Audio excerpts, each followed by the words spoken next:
Welcome to Tamara Tattletales. I'm Tamara, and I spill the tea on your favorite reality stars. Married at First Sight, Season 14, Episode 11, Boston. This was a 1-month anniversary episode. I find these forced romantic celebrations boring, but for those of you who don't like the drama and want to see their normal day-to-day interactions like going plant shopping and Costco runs and stuff, this episode was for you. Well, except for the end.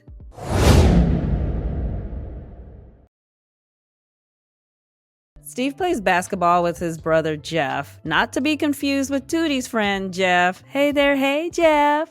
He explains that in the beginning, Noisy was okay with him not working. I remember she ignored that red flag. When they got back from the honeymoon, though, she was super busy and wanted him to do the chores around the house and help with the dog. Sounds like she accidentally slid him in the role of being her house husband.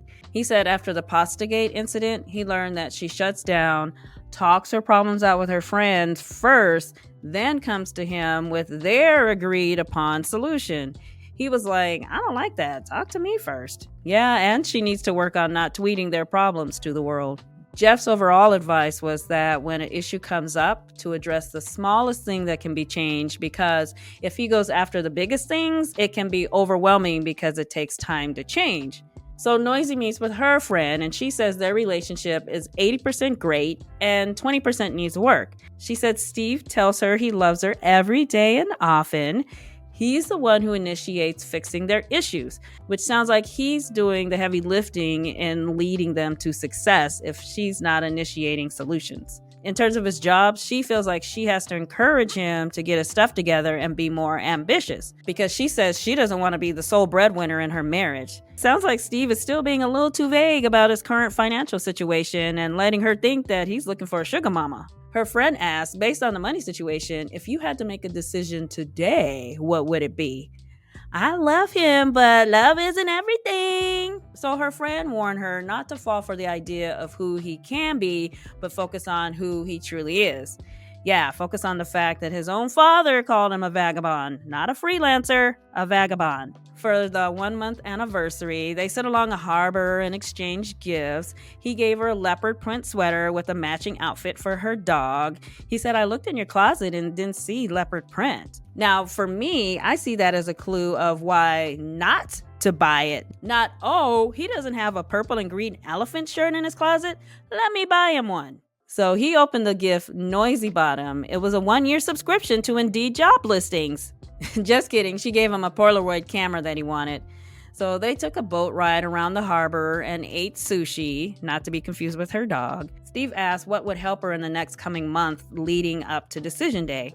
I think like having some type of plan for what's next, what you're going to do for work, our expectations around money. Now they played what sounds like a very edited version of his response. But you had noticed me trying to have those conversations with you more and more. I know you're busy with work, but I'm trying to have us work through our problems as they come up. Like, we can't expect each other to change overnight, but we can expect each other to try. I wish we could hear them have a real conversation about finances like they've had couples do in previous seasons, where they show each other their bank accounts, retirement balances, monthly expenses, and so forth. Because the fact that they don't seem to have a clear understanding on something as basic as finances at this point is odd.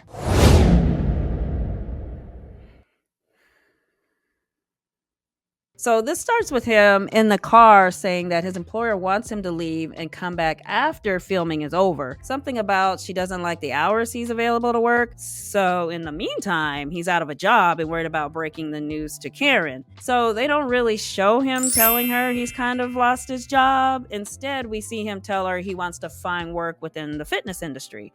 She says, I'd rather you take your time to find the right job rather than take a job just to have a job. I need to be working. You can work on getting to know me in this marriage. Plus, when you have kids, having a peaceful place to yourself for a week is not gonna happen. So enjoy it while you can. Kids are far from my head right now. What I want to do is what I want to do, and what I want to do is get back to work. What I'm hearing from you is there's too much going on. I can't worry about you, Karen. I can't worry about kids. Right now, it's all about my jobs and my situation. This is a tough spot to be in because I can see both sides. She just married the stranger and is trying to get to know him in a short period of time, but he's got distractions that keep popping up. Whereas he just got married to a stranger, then suddenly had to move out of his place, lost his job, and has this wildcat in his face who wants all his attention. To the confessional cam, she says she thinks Mark is overwhelmed right now and is not used to having a helpful partner, and that is very much who she is. Nothing wrong with that, but you gotta allow him some space to feel like a man, not your 6th grade science project. For their 1-month anniversary, Mark is driving Karen down some deserted roads in the middle of nowhere.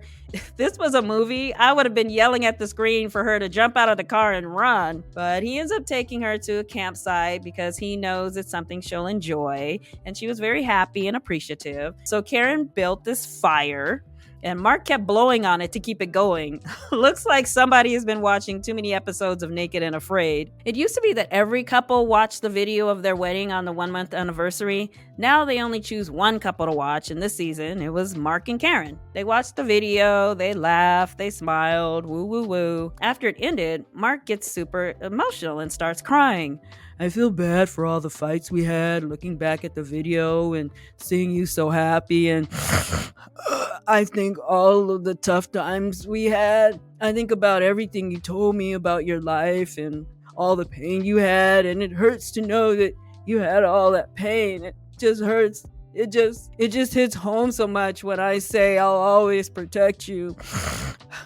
You're such a sweet person. Now, 1 minute he's complaining that she doesn't listen and it's too much for him, and the next he's in tears over how sweet she is. This emotional roller coaster is making me dizzy. To the confessional cam, Karen said that she liked that Mark was emotional about where they're at and can maybe give a little grace for where they're at in their relationship. I don't recall ever hearing her express regret for the things she's said wrong in this relationship so far. They gave Chris a little cameo appearance. Very nice to see him for a minute. Mark was looking for a 1-month anniversary gift for Karen, so he and Chris went shopping at a plant store. Chris suggested that he buy her a Katerian and add meaningful stones to it, so Mark took his advice and bought it. Now, Chris says the last time he saw Mark and Karen was at the bowling alley when they had that big blow up. Mark said that they talked about it, and he realized that there are a lot of things in her past that made her feel a certain type of way, and she apologized for how she made Mark feel. Now, this was his first time hearing her apologize, but he complained that Karen has said to him multiple times that she is done, but he's never told her that, and said if he ever said that to her, she would shut down, basically making it seem like it's not fair that she gets to say it, but he doesn't. This is a whole mess. Did y'all peep Katina's pan after she cooked those eggs? Well, she did say she doesn't know how to cook. She talks to one of her friends, and Katina said married life has been an adjustment and that he was getting frustrated with her for not being vulnerable. She felt like she needed to guard herself. The friend asked why she was so guarded. "'Cause no one wants to get hurt, girl." She says she didn't realize how much her past relationships have affected her, but she feels like he is a safe place for her where she can be vulnerable. Really?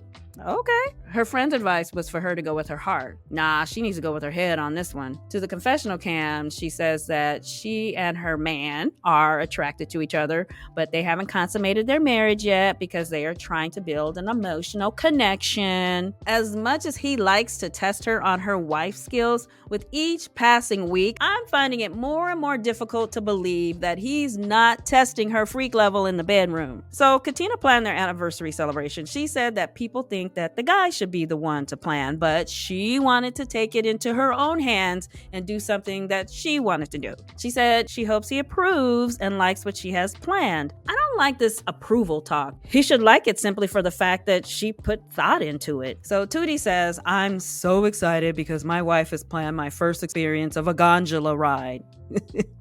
So throughout the segment, these two world travelers were calling the gondola a gondola ride.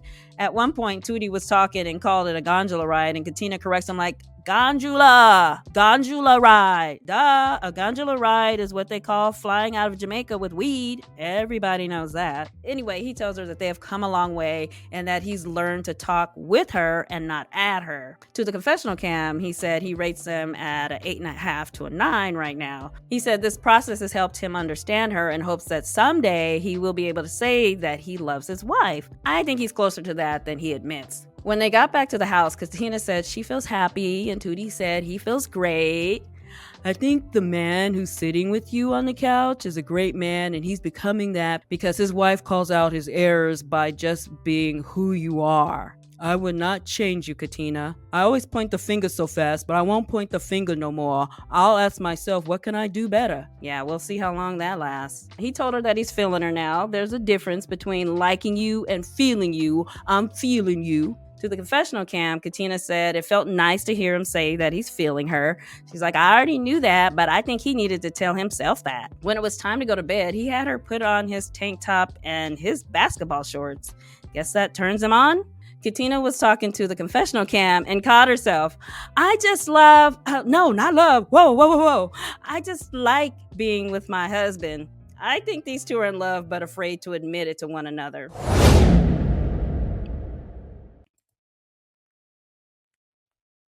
So on my last MAFS recap video, I asked you all to help me come up with a nickname for Jasmina. I received over 600 comments with suggestions. Thank you so much, you guys. You all are so awesome and fun. Here's some honorable mentions. Judge Mina, Petty Patty, Pouty Patty, Now Michael, Tony, since she's always talking about Picky's tone, Tone Mina, Bore Mina, Old Mina, Dry Mina, Cold Mina, I don't need a journal Mina, Sour Juice, Just Mean. But it came down to two that were the most popular, Jasmina and Jasmini. The winning nickname is Jasmini. So the first person who suggested Jasmini was Sandra Tremble. So moving forward, Jasmina will now be lovingly called Jasmini, and Sandra, you will get a little shout out on the header card moving forward. Thank you guys so much for participating. So Picky chats with one of his friends. He says married life has been a big steep roller coaster, a lot of ups and downs, fighting and trying to figure out what their needs are. He says that Jasmini admitting that she wasn't being vulnerable with him because he wasn't putting in effort was a huge breakthrough because he didn't realize that his efforts were wrong. Child, the only thing she needs from you is for you to whisper your thoughts to her over the phone from another country because she's never had a relationship with a man in the same state before now. He likes that she commands attention when she walks in a room, and he thinks that being with her will help him grow because she will call him out when he's slipping. Oh, you like that, huh? He said if his plans for the 1-month anniversary don't connect with her, then he's out of ideas. So on the morning of their 1-month anniversary, he gave her a nice warm hug and she complained about his hands being cold. So he set up a beautiful breakfast spread for her at their apartment. And to the confessional cam, Jasmini says that they are currently in a great space and she hopes to build a deeper bond with Picky. So Picky hands her a journal and asks that they write new vows, then they will recite them to each other later that night. He's gonna get her to journal one way or another. I see you, Picky. Side note, what's with the stains on the clothes this season? Anyway, later he took her to the venue where they got married. She told him that she thought it was pretty. He explains that the plan is for them to recreate their wedding day. Like they're going to recite the new vows they wrote, have dinner, and dance. So they stand up to exchange their vows. And I like one of the lines Jasmini said, I vow to stop fighting with you and fight for us. I mean, it sounds nice, but honestly, I don't believe either of them should fight for that marriage. Anyway, their vows were surprisingly kind and very well thought out. While they're eating dinner, Picky comments that he likes where they are right now, that they have found their rhythm and is sure things will be better between them moving forward. Jasmini says, I think we found our rhythm for sure, but it's unfortunate that the last 4 weeks was a waste. Come on, girl. No one wants to hear that the time they spent with you was wasted. This reminded me of the argument they had on their honeymoon, where he said he's more pessimistic and expects the worst, and she said she's optimistic and half full. Total role reversal. Anyway, He says last week he learned that she really cares about the marriage since she was feeling like he wasn't putting in the work, but she never gave up. She says that she appreciates him saying that because she couldn't tell if he felt that from her. Meantime, I learned that she can't look him in the eyes when she's saying nice things to him. When they went to bed that night, he handed her a lit candle that they apparently said they would light when things are going good. And Picky says, "So, it's been a month." "Oh man, a month. Don't sound so excited." "No, I meant, oh man, a month." Now, Jasmine. So the couples are preparing for the group dinner, and Katina said she really wants to hear what the other couples did for their 1-month anniversary. And also, I'm bored. I want to hear if there's any tea or drama going on. Girl, careful what you ask for. They're sitting around the table, and Karen tells a story of when they were on day 3, and she says, "I'm just gonna love you." He was like, "Huh." And she's like, "I'm just gonna love you up and support you." Then she starts petting him like an old cat lady would. And he's like, Stop. I'm not a 2-year-old. I'm a man." They all go around the table and recap the current state of their marriages. This part is like boring, blah, blah, blah. When it's Katina's time to talk, she's being all positive, talking about that she needs consistency and she can see how far they've come in such a good place right now and that she's uncovered the calm Tootie. Meanwhile, the entire time she's talking, his energy is funky. He's sitting there looking like he's ready to throw a punch at somebody. He says, "Me and Katina have great chemistry, and I question whether it's marriage chemistry or friend chemistry. But if we're gonna be honest, there is something on my way here that I notice that bothers me, and it makes me question if this marriage is real." Here we go, round 36. To the confessional cam, Katina says she has no idea what he's talking about. She's lost just like everybody else. He asks Katina, "Do you want me to bring it up? I'll bring it up to the table right now. Do you want me to say it? Because I'll say it." She says, "No, because I don't know what you're talking about. I would have brought it to you earlier, but I just noticed it on the way here." "Tootie, you held it this long. Hold it until you get home." They proceeded to fight at the table about whether or not it's right for him to bring up the issue in front of everyone or not. How is that even a battle? Of course you shouldn't be airing out your grievances in front of 3 other couples. Karen yells out, "I hear you, because you and me are so alike, and I know you're a ride or die for this bitch. But this bitch is like, what the heck just happened?" Okay, now Katina must have really been overwhelmed with her level of passivity at Tootie, because at the bowling alley, when Karen called her out for rolling her eyes, she let her have it. Karen just called her the B word twice, and Katina didn't say a word. So Katina told Tootie she's ready to go, and he stands up and has the nerve to put his arm out for Katina to hold it as if nothing just happened. But it looked like she considered grabbing it for a second. Then she motioned for him to just go. When Katina and Tootie got back to the apartment, Tootie asked to see her phone, then showed her a dating app she had on there. She's like, "It's old. I didn't even remember it was there." "That's just excuses." "It's not excuses. I'm trying." "It is excuses. If it's on your phone and what you're gonna say is why it's on your phone, then it's gonna be an excuse. You are married. If your friend was married and had this on her phone, would you think that this was messed up? Answer." "Of course, but okay, that's all you have to hear, Katina. If I had this on my phone, would you think it was messed up? If you said you had it on your phone but don't have a profile, I'm not gonna bring it to this level. You are a stranger, and I have to put in my 100% faith into a woman I don't know. And I am putting my heart into this woman. I deleted everything that would make you question who I am as a person. Don't roll your eyes at me. I'm rolling my eyes because you're yelling at me. And we don't need to talk. Yo, wrap this up. No more filming tonight." So they walk into the bedroom and they continue fighting. And to the confessional cam, Tootie says, "I've put too much into this and you will never see that crap on my phone. So give me the same respect."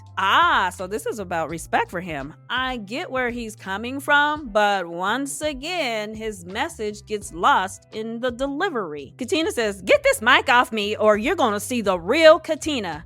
Okay, wait a minute. Have you been serving up your representative all this time? Let's see it, girl. We want to see the real Katina.